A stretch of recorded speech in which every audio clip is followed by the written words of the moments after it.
Esta sería la forma de los hombres en los últimos tiempos. De acuerdo a lo que dice la Biblia leemos. Carácter de los hombres en los postreros días. Segunda Timoteo capítulo 3. También debes saber esto, que en los postreros días vendrán tiempos peligrosos.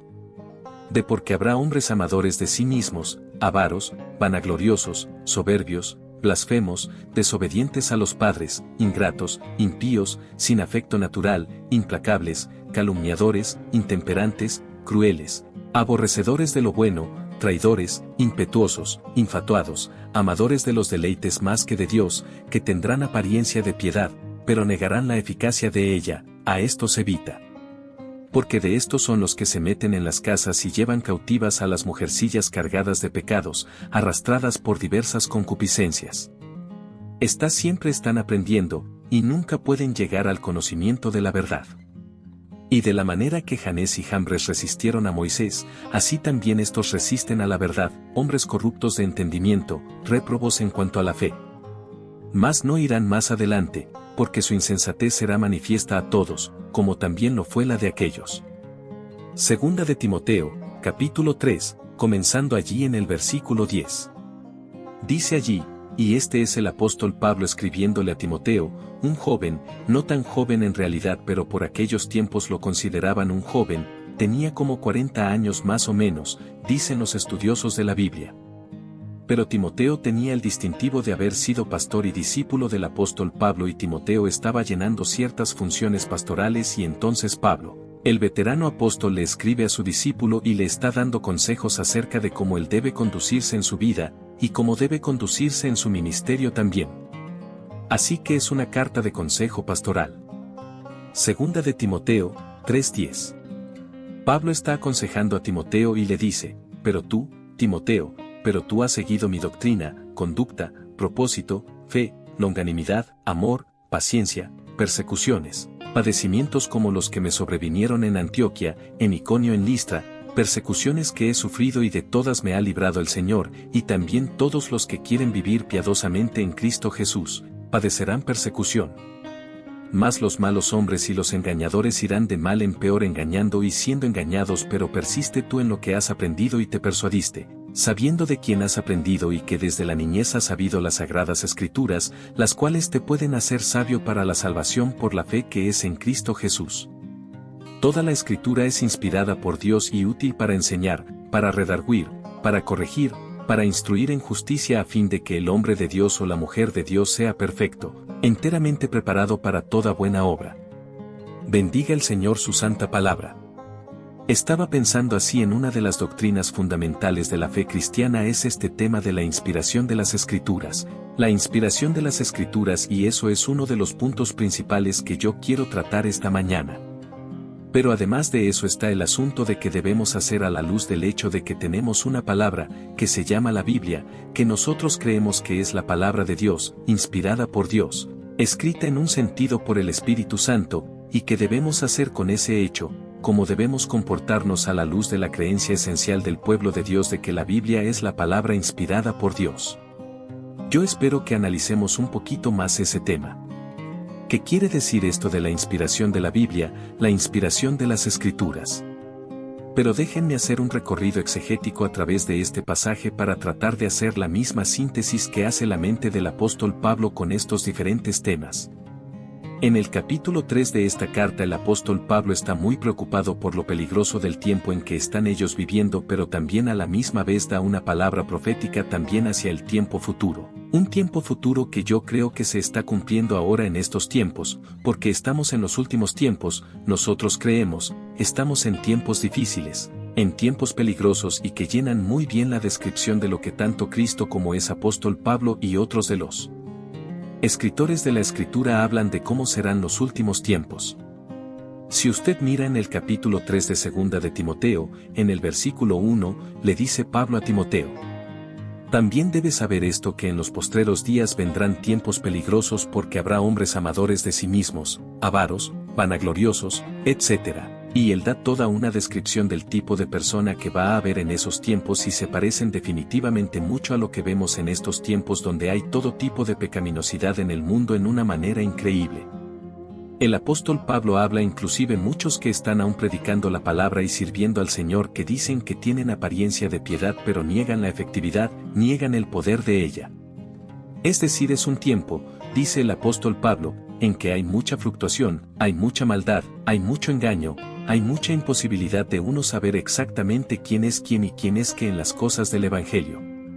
Es un tiempo de gran pecado en la humanidad y en la sociedad y entonces ahí es donde viene ese pero, del versículo 10, a la luz de ese dinamismo negativo que hay en el ambiente espiritual, Pablo le dice a Timoteo, y nos dice a nosotros, a cada uno de nosotros como cristianos pero tú, y usted puede poner su nombre allí en ese tú has seguido mi doctrina, conducta, propósito, etc. En otras palabras el apóstol Pablo está diciéndole a Timoteo, pero tu comportamiento es diferente. Tú eres un hombre diferente, tú eres de una categoría espiritual diferente a la de esas personas que se han ido detrás del pecado y detrás de la rebeldía contra Dios o detrás de la hipocresía doctrinal, religiosa y tú eres una persona diferente. ¿Por qué? Porque tú has seguido mi doctrina, etcétera, etcétera. Y ahí se inicia esta idea en la mente del apóstol Pablo de la importancia de la fidelidad a los valores de la verdad, a los valores de la justicia, a los valores de la doctrina bíblica, verdadera. La importancia de mantenernos fieles a lo que Dios ha declarado y de no irnos con el resto del mundo. Y entonces interesantemente Pablo se pone a sí mismo como la norma en este caso. Dice, pero Timoteo, gracias a Dios que tú has seguido, y la palabra en el griego que se traduce seguir sugiere la idea casi de un discipulado, de seguir en todas las dimensiones, en la dimensión física, como el discípulo que se pegaba a su maestro y lo seguí donde quiera que iba como los discípulos seguían a Jesucristo. El discípulo que sigue a su maestro mentalmente porque recibe su enseñanza y los conceptos que le está transfiriendo a su discípulo y que lo sigue también espiritualmente porque adopta el espíritu de su maestro y lo absorbe, y es un reflejo del espíritu de su maestro también.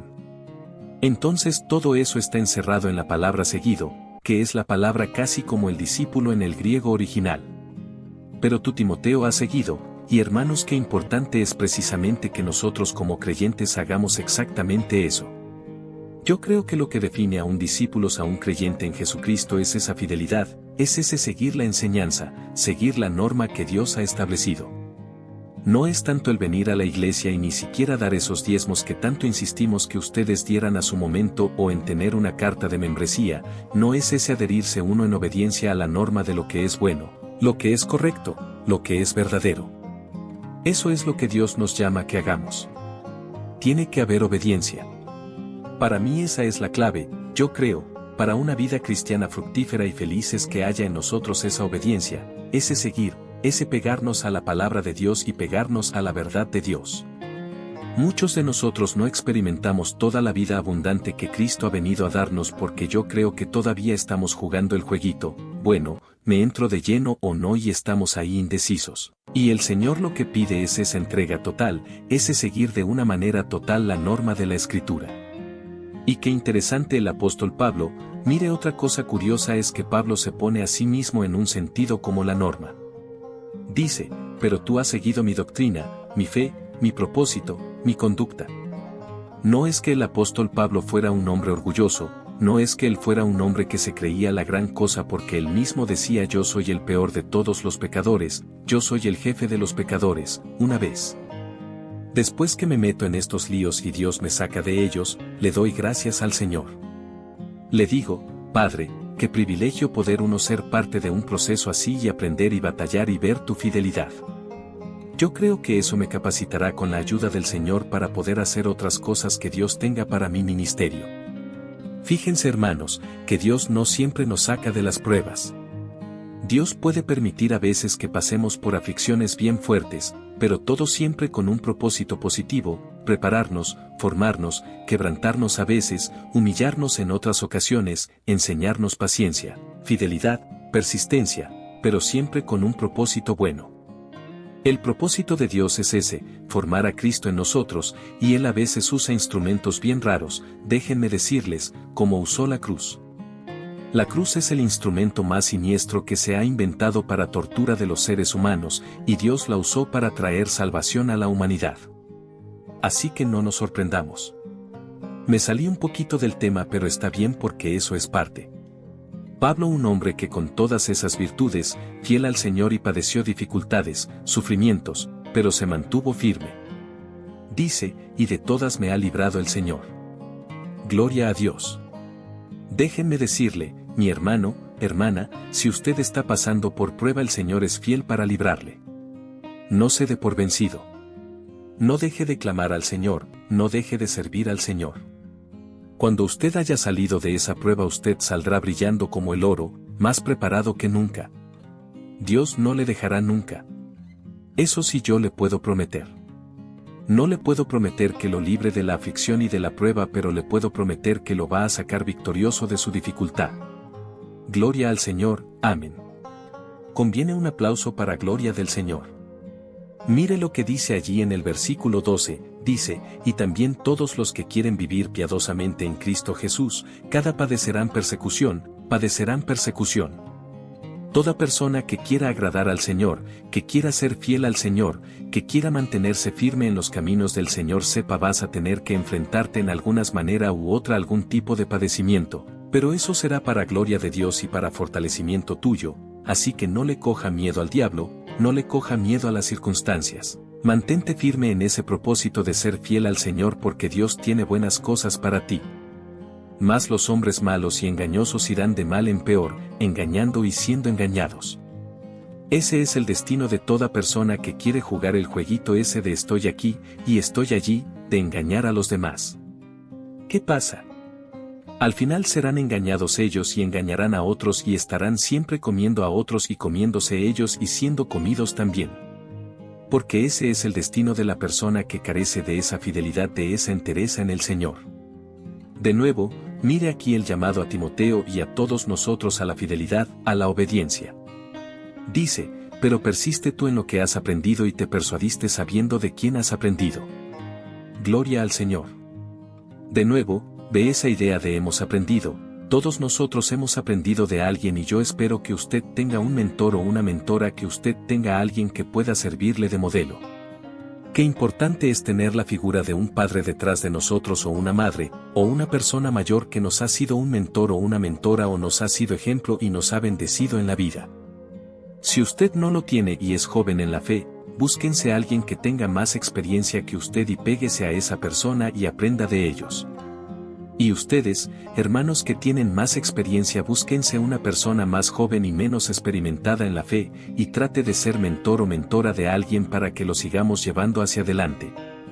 Se describió Pablo así. Pero Pablo era un hombre que cuando abrazó la enseñanza, cuando abrazó la doctrina del Evangelio, se dedicó completamente. Se dio mente, corazón, alma y cuerpo, entregó toda su vida al Señor y se dedicó a servirlo exclusivamente a Él. Yo creo que no hay nada de malo que cuando una persona ha vivido una vida como la que vivió el apóstol Pablo, que se ponga como un ejemplo, y qué importante es, hermanos, que en la vida cristiana haya hombres y mujeres que puedan servir como ejemplo, ¿verdad? Porque muchas veces podemos hablar de muchas de estas doctrinas y estas virtudes en abstracto, doctrinalmente, teológicamente. Pero qué bueno es cuando podemos ver a alguien que ejemplifica fe, o ejemplifica paciencia, o ejemplifica amor, y el mundo necesita ejemplos. El mundo necesita hombres y mujeres que sean encarnaciones de los valores del Evangelio. Ojalá que Dios nos ayude a cada uno de nosotros a tener siempre esa meta de ser ejemplo y de ser una inspiración para alguien. Porque nosotros no vivimos solos, siempre recuerden que hay muchas personas que están atentos a cada uno de nosotros, y como cristianos tenemos que estar conscientes de eso y asegurarnos en todo lo posible ser modelo para los demás. Una de las cosas que hay en la visión de nuestra iglesia es ser una iglesia ejemplar. ¿Por qué? Porque creemos que el mundo necesita ejemplos de instituciones o de individuos que están viviendo la vida cristiana en todo lo posible con integridad y en una forma que agrade al Señor. Y Pablo le dice a Timoteo, Timoteo, tú has seguido mi doctrina. Mire la variedad de cualidades que Pablo encarnaba. Por doctrina, Pablo está refiriendo a la fidelidad bíblica, la enseñanza, la fidelidad a la palabra de Dios, conducta, su comportamiento, su caminar en el Señor. Propósito, Pablo era un hombre de propósito, Pablo era un hombre que tenía una visión clara de a dónde él quería ir. Él sabía quién lo había llamado y a qué había sido llamado, y era un hombre de propósito.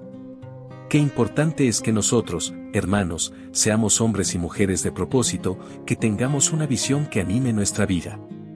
Yo te pregunto en esta mañana, ¿cuál es la visión que anima tu vida? Si a ti te preguntaran que resumieras en 3 frases, 3 oraciones el tipo de vida que tú quieres vivir y lo que tú quieres llegar a ser en Dios y a dónde te gustaría estar en 5 años en el Evangelio. O qué metas financieras o familiares o personales tú te has propuesto. Tú podrías responder rápidamente. Podrías tú decir, mire, este es mi propósito, esta es mi visión como hombre o como mujer y esto es lo que yo quiero llegar a ser. Porque muchos de nosotros vivimos la vida improvisando. Simplemente cada día nos levantamos e improvisamos, pero no tenemos un sentido de propósito y de meta. Y Pablo era un hombre de propósitos y un hombre también de fe que sabía en quién había creído y que se atrevía a hacer cualquier cosa por el Señor y que no estaba, creo o no creo. No, Pablo era un hombre que sabía. Él dice, yo sé en quién he creído. También habla de su longanimidad, que es una palabra un poco arcaica. Longanimidad, la palabra más apropiada para nuestro tiempo sería paciencia, aunque aquí luego dice amor y paciencia, pero la palabra paciencia que está traducida aquí al español es esa palabra que ya hemos visto antes, macrostomía, que quiere decir persistencia, quiere decir aguante, tener aguante, firmeza en los tiempos de crisis y de necesidad. Entonces era un hombre que tenía todas estas virtudes y Timoteo lo había imitado, lo había seguido en estas cosas y de momento surge algo como sorprendente porque de toda esa lista, propósito, fe, longanimidad, amor, paciencia, de momento dice persecuciones, padecimientos. Y uno como que se sorprende, ¿de dónde salió eso? Porque todo lo demás son virtudes, pero también él habla. Pablo siempre hablaba en muchas ocasiones en sus escritos, habla de las persecuciones que él padeció, de los sufrimientos. Ahí en 2 de Corintios, capítulo 9 hay una lista larguísima de todas las aflicciones que el apóstol Pablo pasó. ¿Y por qué también es inesperado esto? No solamente porque es como una mezcla de cosas que no se compaginan, sino como que uno esperaría que un hombre que tiene amor, fe, paciencia, doctrina, propósito, conducta, como que ese hombre estaría guardado de todo sufrimiento, como que un hombre tan valioso como Pablo, el Señor lo protegería de aflicciones y de pruebas. Sin embargo, no. Qué interesante que muchas veces cuando tú estás, aunque tú estés en los caminos del Señor y estés siendo fiel y grandemente útil al Señor, eso no te exime de pasar por tribulaciones y dificultades. Tenemos que recordar eso siempre, hermanos, porque yo sé que muchas veces cuando nosotros estamos pasando por pruebas, uno dice, pero Señor, si yo te estoy sirviendo, si estoy yendo a la iglesia, si ahora es cuando yo más oro y estoy buscando más de ti, ¿y por qué me vienen estas pruebas? Hermanos, recordemos siempre. Es más, muchas veces mientras más cerca estemos del Señor, a veces más el enemigo querrá venir y más también a veces Dios, porque no solamente el enemigo nos prueba, a veces Dios mismo también permite que vengan ciertas aflicciones a nuestra vida. ¿Para qué? Para formarnos. Para fortalecernos. Para crear el carácter de Jesucristo en nosotros. La aflicción no es solamente del diablo para hacerte caer, sino muchas veces es de parte de Dios para fortalecerte.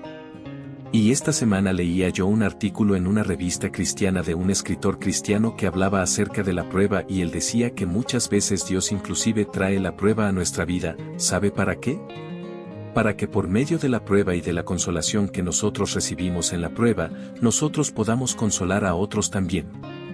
La única persona que puede ser de verdadera utilidad en la consejería o en la exhortación y el ánimo, dar ánimo a los demás, es la persona que ha pasado él o ella por pruebas y que Dios le ha mostrado que Él es fiel y entonces está preparado para consolar a otros. Hay grandes momentos, digamos así, que hemos tenido que pasar, uno de ellos fue este jueves y el otro va a ser el de diciembre, que les pedimos que oren, ya va a ser el final, este es un proceso de muchos meses que llevamos.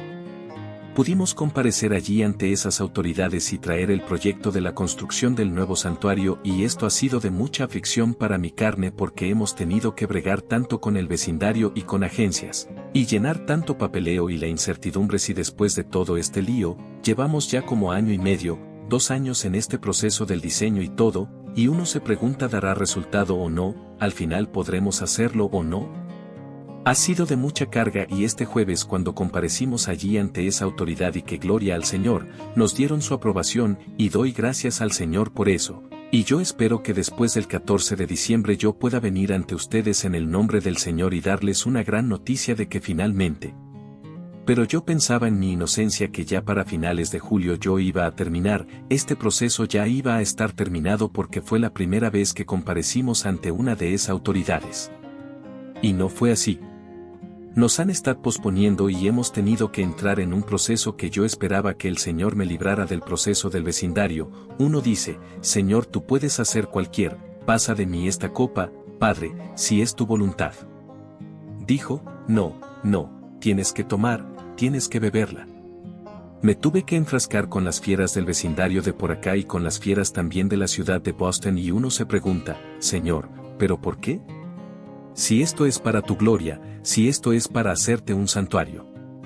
¿Por qué tú no me haces la vida más fácil? ¿Tú no ves que tengo tantas otras cosas que hacer en el ministerio? Caramba, dame un break. Pero el Señor dice, no quiero. Y yo he entendido en mi corazón claramente que el Señor quiere que yo pase por esos procesos y que aprenda como pastor que está involucrado en los asuntos de la ciudad, y he aprendido, hermanos, una tonelada de cosas que usted no se imagina. Y comparecer allí ante ese grupo de gente tan sofisticada, tener que preparar toda una estrategia en el vecindario y pelear ahí con esa jauría de linces que hay ahí en este vecindario, gente profesional que conoce muy bien las leyes de la ciudad y todo eso. Me ha ayudado a formarme mejor como pastor y como administrador y persona que está involucrada en un proceso público. Y el jueves por la mañana les confieso que el corazón lo tenía un poco acelerado, y la incertidumbre de qué va a pasar y todo esto. Después de terminar como siempre pasa. El apóstol Pablo dice, Timoteo, tú persiste, aguántate. Tú no seas como los demás, mantente firme, persiste. Mucho de la vida cristiana es persistir porque muchas veces en la vida cristiana es cuestión de tener aguante, no es asunto de que nos va a ir bien o que nos vamos a sentir siempre entusiasmado con el Señor. Muchas veces nosotros nos cepillamos la boca, no porque nos guste el sabor de la pasta pero porque tenemos que hacerlo, y asimismo es a veces en la vida cristiana hay momentos de sequía como hay en el matrimonio, como hay en la amistad y uno no puede ser simplemente cambiante, como la veleta al viento. Uno tiene que persistir. Yo amo a la gente persistente en la vida cristiana, la gente que llueva, truene o ventee están ahí firmes. Hermanos, qué importante es que le enseñemos a nuestros hijos la palabra de Dios. Timoteo fue un joven que aprendió de su abuela, inclusive, su mamá le enseñaron la palabra de Dios. Fue un muchacho criado en los caminos del Señor. Pablo dice, recuerda Timoteo lo que tú aprendiste de la niñez. Qué importante, hermanos, no escatimemos recursos para nuestros hijos para que tengan experiencias que los instruyan en la palabra de Dios. En vez de comprarle un Nintendo o uno de esos juegos raros por allí que lo van a corromper, cómprale un set de libros cristianos o amárrelo a la pata de una mesa y póngalo a ver un video cristiano o algo por el estilo. Hermanos, instruyan a sus hijos en los caminos del Señor. Hermanos, mientras podamos traigámoslos a la iglesia y cuando lleguen a adolescentes y le digan a los 13 años, no quiero ir porque estoy cansado, hermanos. Yo creo que hay a veces que ser firmes con nuestros hijos para que beban la leche de la palabra, después ellos se lo van a agradecer. Llegará un día en que esa palabra va a comenzar a hacer algo en sus vidas. Pasarán muchos años, quizás, se apartarán de los caminos del Señor, pero esa palabra estará allí como una bomba de tiempo que un día cuando venga una crisis en el matrimonio, o una situación de salud o un problema financiero, recordarán esos signos que escucharon cuando eran niños y volverán a los caminos del Señor. La palabra dice, instruye al niño en su camino para que cuando sea viejo, no se aparte de él, o cuando sea viejo no se apartará de él. Así que es importante enseñar, instruir a nuestros hijos en las Sagradas Escrituras. Yo creo que las iglesias deben hacer todo lo posible por instruir a los niños en la palabra. Hoy tenemos tantas cosas que entretienen a los muchachos y todo tipo de procedimientos y cosas para entretenerlos y mantenerlos interesados y esto y lo otro. Eso no es malo, pero yo creo que si no hay una enseñanza de la palabra de Dios, estamos desperdiciando el tiempo. Hay que enseñarles las grandes doctrinas, los grandes eventos de la Biblia, los personajes de la Escritura, los grandes eventos que hay escritos en la Escritura porque estas cosas son las que anclan a una vida a la palabra del Señor.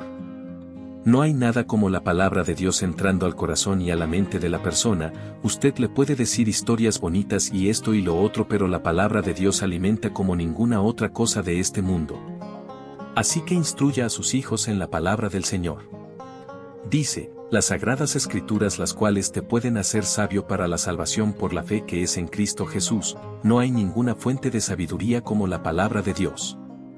Hay una sola manera de usted hallar sabiduría: por medio de la palabra de Dios. La Biblia dice, lámpara es a mis pies tu palabra y lumbrera a mi camino. La palabra de Dios es práctica en sus enseñanzas. Dice la Biblia que la entrada de tu palabra ilumina el rostro. Hay algo especial: la persona que ha sido instruida en la palabra de Dios, aunque no haya ido a la universidad o a la escuela superior, pero será una persona culta de todas maneras y será una persona que siempre podrá tener una buena conversación. Sin embargo, hay personas que tienen doctorados en filosofía y son unos estúpidos, con perdón de la palabra, unos ignorantes, y usted los ve que en su forma de vida no reflejan ese gran conocimiento que tienen, porque muchas veces están desprovistos de la enseñanza sabia, milenaria de la palabra de Dios. Yo prefiero en cualquier momento conocer bien la palabra del Señor que cualquier doctorado que me puedan deparar los hombres, se lo digo, porque nos da sabiduría y no cualquiera, sino sabiduría para salvación. Vida eterna. La Biblia dice de que le sirve a un hombre si se gana todo el mundo y pierde su alma. La palabra de Dios es la única que te puede dar sabiduría para saber cómo relacionarte con Dios, cómo relacionarte contigo mismo, cómo manejar tus emociones, cómo manejar las relaciones humanas, cómo bregar con las heridas y los traumas del pasado. Si tú no te fundamentas en la palabra del Señor, eres peor que una nave en medio de una tormenta en el mar, sin las velas de las cuales hablaba nuestro hermano Luis Valles. Estamos a la deriva, a la merced de las circunstancias, pero la persona que ancla su vida en la palabra, en la doctrina del Señor, esa persona, aunque vengan los vientos y las tormentas de la vida, sabrá cómo salir de las dificultades de la vida. Por eso es tan importante, hermanos, que nosotros seamos fieles a esa sana doctrina, a esa palabra del Señor. No nos dejemos llevar por los cambios, no nos dejemos llevar por hoy en día tanta interpretación rara de la Escritura, tanta enseñanza que pretende quitarle su tuétano a la palabra del Señor. Mantengámonos fieles a la palabra del Señor. Mire lo que dice aquí: toda la Escritura es inspirada por Dios. ¿A qué se refería el apóstol Pablo diciendo toda la Escritura? Bueno, primeramente se refería a los escritos del Antiguo Testamento, porque en ese tiempo todavía no existían todas las escrituras del Nuevo Testamento, pero hay evidencia ya en la Biblia de que ya se estaba comenzando a formar ese cuerpo de escritos del Nuevo Testamento que serían incluidos dentro del concepto de escritura, y que el mismo apóstol Pablo ya conocía algo de eso, porque él mismo cita pasajes de los Evangelios en un par de pasajes de sus cartas, queriendo sugerir que ya estaban circulando ciertos escritos también del Nuevo Testamento que algún día vendrían a ser parte del cuerpo de libros que constituirían la Biblia. El apóstol Pablo, al decir que toda la Escritura, hermanos, quiere decir eso, para nosotros hoy en día que ya hemos pasado por todo el proceso de la elaboración del canon y todo esto, que algún día ojalá tengamos oportunidad de hablar cómo se formaron lo que nosotros llamamos hoy los 66 libros de la Biblia. El apóstol Pablo, al decir toda la Escritura, está refiriéndose a todos estos libros de Génesis hasta Apocalipsis. Toda la Escritura. Amén. Hermanos, no es algunos libros solamente. Si usted oye a alguien por ahí decir que estos libros son más autoritarios que los otros, mire, como cristianos ortodoxos, nosotros creemos que todo texto, toda frase, toda palabra que está en la Biblia es palabra inspirada por Dios. Sea que la escribiera Pablo, la escribiera Pedro, sean palabras de Jesús en los Evangelios, sean palabras de Ezequiel o de Isaías o en Génesis, todas esas palabras son palabras de Dios inspirada por Dios. Palabra que es, como dice aquí, útil para enseñar, redarguir, corregir y para instruir en justicia. La palabra inspirado, teoneustos, quiere decir, teo de teología, Dios, y neustos quiere decir como de neuma, de aire, es como que la Escritura fue soplada por Dios. Cuando los cristianos decimos que la Biblia es inspirada, queremos decir que Dios sopló. La idea es que el Espíritu de Dios fue soplado como fue soplado sobre Adán y vino a ser ese pedazo de tierra, vino a ser un hombre vivo. Asimismo, cuando Dios sopló en el proceso de escribir estos libros, cuando diferentes hombres escribieron estos libros a través de siglos y siglos, cada vez que uno de esos libros fue elaborado, y cada vez que cada uno de esos hombres se sentaba a escribir estas palabras, el Espíritu de Dios estaba allí como soplando sobre ellos, infundiéndose en sus palabras. No quiere decir que Dios los tornó en autómatas que escribieron bajo el dictado del Espíritu Santo cada palabra. No, porque estos hombres escribieron también reteniendo su individualidad, su carácter, reflejando costumbres de sus tiempos, inclusive su temperamento y otras cosas, pero aún dentro de su originalidad humana el soplo de Dios estaba allí asegurándose de que esas palabras no tuvieran error. De la manera en que lo expresaran pero que fuera verdadero. Usted puede decir la misma cosa en muchas maneras. Usted puede decir, por ejemplo, mi madre es muy noble, o puede decir mi madre es muy buena, o lo que sea, pero la idea es la nobleza, la solidez de la madre. Asimismo, estos hombres pudieron escribir en muchas diferentes maneras, muchas diferentes expresiones, pero lo que decía, la esencia, el contenido, de esas palabras, eso es totalmente firme, verdadero y nosotros podemos confiar en ello. Hoy en día, en este tiempo en que vivimos, hay muchos cristianos que han perdido ese sentido de reverencia de la Escritura y cuestionamos, y sobre todo en este tiempo en el área de la sexualidad humana, hay tanto cuestionamiento de lo que dice la Biblia, por ejemplo, con respecto a la homosexualidad. ¿Cuántos cristianos supuestamente hay por ahí enseñando que está bien que un hombre se case con hombre o una mujer con una mujer en contradicción directa con las Escrituras? Y se sorprenden cuando uno como cristiano ortodoxo dice no, pero es lo que dice la palabra de Dios, y dicen pero tú todavía estás creyendo en esas cosas, y casi como que se ríen de uno, cristianos con cristianos, imagínense. Y la palabra de Dios te dice a ti, pero tú persiste en lo que has aprendido, persiste en aquello de lo cual te persuadiste. Cristianos, esta palabra que se llama la Biblia es confiable, fue inspirada, fue soplada por Dios y debe servir como la norma y la base de tu comportamiento en la vida. Nunca nos salgamos de ella, hermanos, y si algún día nos salimos, volvamos a entrar en ella. No pretendamos nosotros juzgar la palabra, deje que la palabra le juzgue a usted. Tenemos que tener reverencia hacia las Escrituras y tenemos que persistir en lo que hemos creído. Tenemos que ser obedientes a esa palabra. Toda la Escritura es inspirada por Dios, útil para enseñar, redarguir, corregir e instruir en justicia, a fin de que el hombre o la mujer de Dios sea perfecto, enteramente preparado para toda buena obra. Que el Señor bendiga su santa palabra. Hermano, si usted quiere ser un siervo de Dios, una sierva de Dios preparada para cualquier buena obra que el Señor necesite, fundamente su vida en la palabra del Señor, seamos estudiantes de las Escrituras. Yo deseo que cada uno de ustedes y yo podamos, hermanos, en todo el tiempo que nos quede sobre la tierra, ser estudiosos de la palabra del Señor, la Escritura. Si usted no tiene una Biblia, asegúrese de comprarse una. Asegúrese de leerla. Llegue a ser un conocedor de la Escritura. Hay que invertir tiempo y hay que esforzarse para estar preparados para toda buena obra para la cual el Señor nos quiere. Tú quieres entendimiento, quieres sabiduría, quieres solución para tus problemas, quieres tener una mente más inteligente, más sabia, quieres que tus pensamientos sean iluminados, quieres salir del atolladero en que estás metido. Estudia la palabra del Señor. Deja que la palabra de Dios entre a tu corazón. Os plomero, cuando quieren destapar una tubería, hay una culebra de acero que la meten, es flexible, la meten por la tubería para quitar cuando está tapada la tubería. Y esa culebra se mete por un boquete del tubo y va corriendo hasta que encuentra la obstrucción y la rompe y sigue adelante hasta que el agua puede fluir de nuevo. Esa fue la imagen que me vino hace un segundo de la palabra de Dios para destapar la mente de alguno de ustedes. Algunos de nosotros tenemos la mente embotada. Hay algo ahí, hay un tumor en nuestro cerebro, en nuestra mente, que nos puso allí alguna experiencia de la vida. ¿Tú quieres que se destape?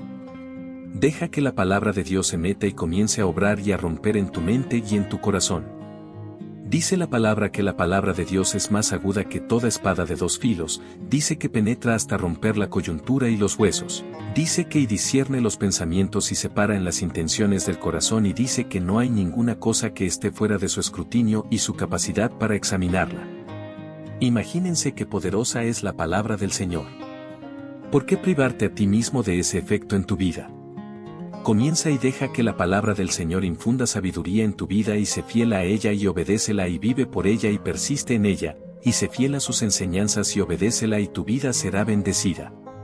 Serás un hombre y una mujer útil para cualquier cosa porque es la palabra de Dios inspirada por Dios a la cual Dios le ha infundido una cualidad que ningún otro libro humano contiene. Es la vida de Dios misma moviéndose en esas escrituras y yo la recibo así, yo la abrazo así, yo me meto dentro de ella y la meto dentro de mí. Viviré por ella y la estudiaré y la reverenciaré, la respetaré siempre en todo lo posible. Hagamos un pacto con el Señor de ser obedientes a la palabra de Dios, ser obedientes a la palabra, de persistir en lo que hemos aprendido y de lo cual estamos convencidos. En esta mañana, Padre, esta iglesia declara su intención de mantenerse fiel a tu palabra. Padre, no nos permitas jamás apartarnos de ella, que siempre nosotros como congregación evidenciemos esa alta estima en la cual tendremos tu palabra, Señor. Que este púlpito nunca sea instrumento para la enseñanza de doctrinas falsas o engañosas o en alguna forma desagradable ante ti, Padre. Que de aquí solo salga sana enseñanza para tu pueblo, Padre.